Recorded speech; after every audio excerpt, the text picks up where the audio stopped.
وللنقاش معنا من مقديشو عبد الله راغي، إعلامي وكاتب صحفي. مرحبا بك الأستاذ عبد الله. مرحبا بكم. أهلا وسهلا. إذا استراتيجية متعددة الأبعاد انتهجها الرئيس حسن شيخ محمود في سبيل القضاء على حركة الشباب، بالنظر إلى شموليتها وأيضا النتائج التي حققت حتى الآن. كيف ترى نجاعة هذه الاستراتيجية في القضاء على هذه الحركة؟ بعد انتخابه رئيسا للبلاد من جديد، الدكتور حسن شيخ محمود أطلق استراتيجية متعددة الأبعاد، بينها الاعتماد على البعد العسكري الذي كان وصفه الرئيس، البعد النمطي الذي تستخدمه الصومال منذ بداية حربها على حركة الشباب الإرهابية منذ 2009 2008 حتى الآن.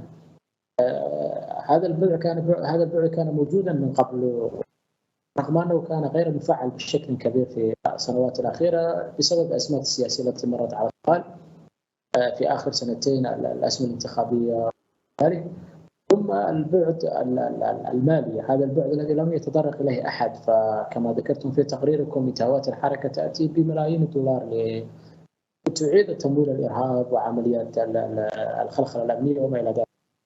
أستاذ عبد الله، سنأتي لنقاش تفاصيل مختلف أركان هذه الاستراتيجية، لكن يعني كيف ترى أنت نجاعتها في القضاء على الحركة الإرهابية بشكل عام؟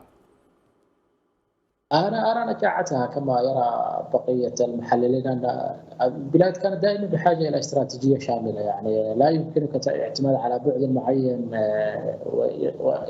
وإمهال بعد آخر. فهذه الاستراتيجية استراتيجية بناءة تعتمد على تستهدف القضاء على الحركة بدل الدفاع عنها أو عن العاصمة، دفاع العاصمة عنها أو دفاع المدن الرئيسية عنها. تعتمد على الهجوم، تعتمد على قضاء على الأيديولوجيا، تعتمد على تجفيف منابع التمويل، تعتمد على تثوير الشعب على الحركة الإرهابية. فهذه الاستراتيجية ناجعة، ويعتمد نجاحها يعني والحصول على نتائج جيدة على مدى تطبيقها المتجانس مع بعضها. فإذا اعتمدت الحكومة على تنفيذ بنود معينة أو نجحت في تنفيذ بنود معينة وأهملت بنودا أخرى، هذا يعني أن الحركة ممكن أن تعود من جديد إلى ممارسة أعمالها الشيطانية. طيب، إذا الدعم العسكري المتمثل مثلا في وجود قوات إفريقية وأخرى أمريكية، إلى أي حد سيبقى برأيك الجيش الصومالي بحاجة له على المدى المتوسط، أم أنه أصبح بمقدوره الاعتماد على نفسه ذاتيا؟ هذا سؤال جيد. بالنسبة للدعم العسكري الخارجي هناك مستويين كما أرى، أنه هناك مستوى التسليح، بمعنى أن الجيش الصومالي سيحتاج إلى الدعم العسكري الخارجي على مستوى التسليح إلى المدى البعيد، لأن الصومال تعاني تحت قرارات الأمم المتحدة التي تمنع عنها من استيراد السلاح. فالصومال لا يستورد سلاحا يكفي لمكافحة الإرهاب أو حتى لاستتباب الأمن في البلد بشكل عام. فإلى متى سيبقى هذه العقوبات على الصومال، عقوبات على أو منع استيراد السلاح على الصومال؟ إلى متى سيرفع؟ إذا رفع هذا المنع أو هذا الحظر على السلاح في الصومال، ممكن الجيش الصومالي أن يستغني من دعم الخارجي على مستوى التسليح. المستوى الثاني هو مستوى على العمليات. الجيش الصومالي هو الذي يخوض عمليات العسكرية هذه منذ بداية فترة الرئاسية لحسن شيخ محمود حتى الآن لوحده، اعتمادا على نفسه وعلى القبائل المحلية في مناطق مختلفة. فعلى مستوى العمليات الحاجة بسيطة، إلا ما عدا الدعم الجوي للقوات العسكرية الأمريكية. فالدعم الخارجي مهم، لكن على مستوى العمليات الجيش الصومالي يعتمد على نفسه وعلى المحليين. أما على مستوى التسليح والتدريب فهناك حاجة كبيرة إلى الدعم الخارجي.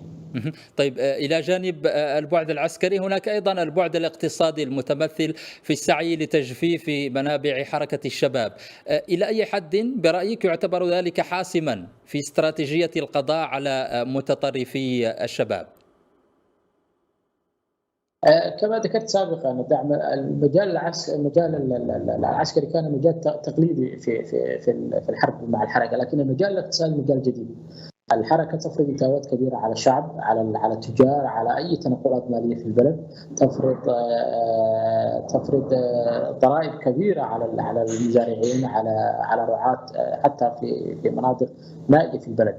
فهذه الأموال تساعدها على أولا على تمويل عملياتها في الصومال، خصوصا العمليات الكبيرة على المدن الكبيرة التي ممكن أن تروح ضحيتها مئات الأشخاص في يوم واحد. هذا من جهة.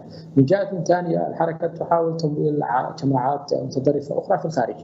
فمجال الحرب المالية كان مجال غير مطروح. الحكومة الصومالية بدأت على تجفيف هذه المنابع. بدأت يعني أول عملية منذ عودة الرئيس حسن الشيخ محمود إلى الرئاسة كانت عملية على نقطة تجميع الضرائب هذه حول العاصمة مقدشو.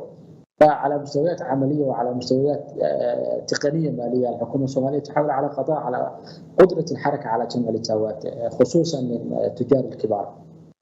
هناك ايضا مررت في هذا الاطار مرت الحكومه قانون يسمح لها سحب الاموال من البنوك او سحب الاموال المشبوهه من ايدي ممولي الحركه.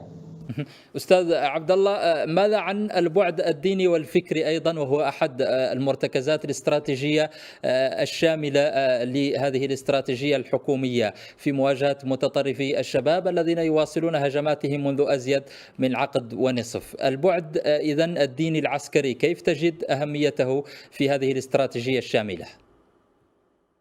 من الجدير بالذكر أن الحركة تعتمد على أيديولوجيا دينية وعلى يعني أيديولوجيا بالتفسير الخاطئ للإسلام. فمستوى أو على بعد هذا البعد الاستراتيجية الحكومة الصومالية الجديدة في القضاء على الحركة بعد أساسي وركيزة ربما لم تدرك كما يكفي حتى الآن. يعني من أمس انتهى مؤتمر عام لعلماء الصومال أدان الحركة، وصف حرب الحكومة الصومالية، عمليات الحكومة الصومالية على حركة الجهاد الشرعي عكس الجهاد الغير الشرعي التي تمارسه حركة على الشعب الصومالي. وصف على دعمها بالمال وما إلى ذلك بجرائم يجب أن يحاسب عليها القانون. الحكومة الصومالية حاولت أن تجمع علماء الصومال على موقف واحد ضد الحركة، رغم أنهم كانوا يعني يعارضون الحركة إلى منذ بدايتها، لكن لم تحاول أي حكومة سابقة على استغلال نفوذ العلماء وصوت العلماء وصوت رجال الدين في مواجهة هذه الحركة. هذا من جهة. من جهة ثانية الحكومة أرادت أن تواجه الحركة على المستوى الإعلامي، على مستوى الفكر الإعلامي. كيف؟ اولا الحكومه حاولت غلق منافذها على الانترنت، فنجحت في خلق صفحات كثيره ومواقع كانت حركه تستخدمها لنشر البروباغندا. ثاني شيء ركزت الحكومه في الاعلام الحكومي في اعلام الحكومي على الماده الدينيه والفكريه لمواجهه الحركه. من قبل كانت الحكومه تعتمد على الماده العسكريه والبيانات العسكريه وبيانات العمليات، لكن راينا نجاحا كبيرا للبعد الدعوي او البعد التوجيهي. يحاول أن يتخاطب مع أفراد الحركة ليقنعهم أن ما يمارسونه ليس من الإسلام في شيء وليس من الثقافة الصومالية في شيء.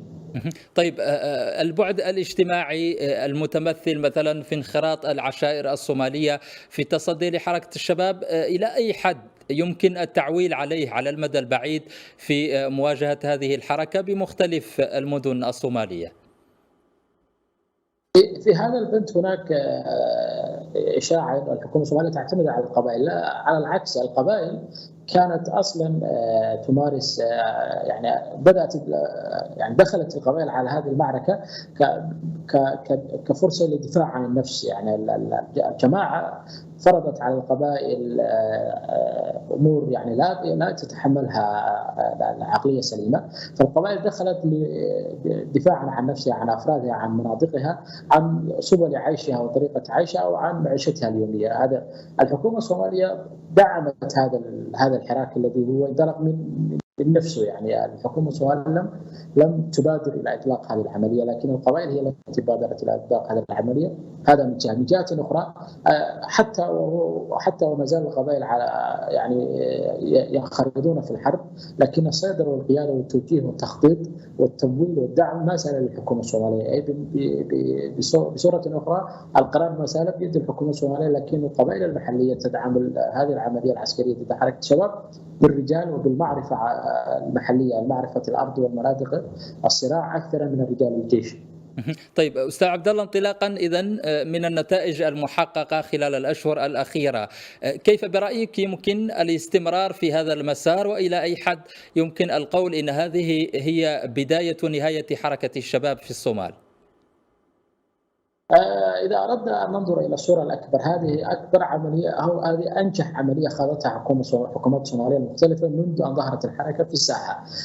يعني نحن نقدر أن مناطق المحررة في آخر 5-6 شهور تتراوح من بين إلى 500 إلى 600 كيلومتر مربع في مناطق مختلفة إذا جمعنا بعضها ببعض. فهذه أنجح عملية منذ بداية الحرب على الإرهاب في الصومال. هذا من جهة. من جهة ثانية الحكومة الصومالية من الرئيس إلى الحكومة إلى البرلمان إلى الحكومات الولايات إلى القبائل الصومالية إلى العلماء إلى ما إلى ذلك، المجتمع الصومالي جاهز هذه المرة أكثر من مرات السابقة. التوافق السياسي على خوض هذه المعركة توافق عالي جدا لم تشهده الصومال منذ عقد، منذ أن تم إخراج الجماعة من العاصمة.